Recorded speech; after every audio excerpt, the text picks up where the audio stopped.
Story of রাইজিংয়ে আজকে যার কথা বলবো তিনি আজকে রিয়েলি স্টোরির একজন নায়ক। ওনাকে নায়কই বলা হয় এবং আমাদের যে মানে সাবজেক্টের মূল বিষয়বস্তু আজকে উনি, কারণ উনি ভিক্ষা করে 1 কাঠা জমির মালিক হয়েছেন। আপনার নাম তো শরীফুল, আপনার একটু আগে কথা বলে জানলাম। আচ্ছা, এখন আপনি বলেন যে কতদিন আগে আপনি জায়গা কিনছেন? বহুদিন আগে, তাও তাও 20 বছর।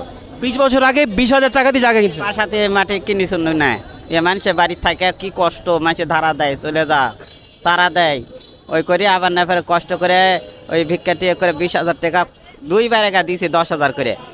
এই টাকাগুলো পুরোটাই ভিক্ষা করে জমানো? একবার 10,000 দিছে, একবার 10,000। চাচাটা ভালো, চাচার মাটিতে ছিল। আচ্ছা আচ্ছা। এখন মাটি ছিল না, আমার বাপ মরে গেছে, বাপের মাটিও ছিল না। না ফেরা ওই নানার বাড়ি থাকে, ওই নানার বাড়ির ওটি মাটি কিনেছি।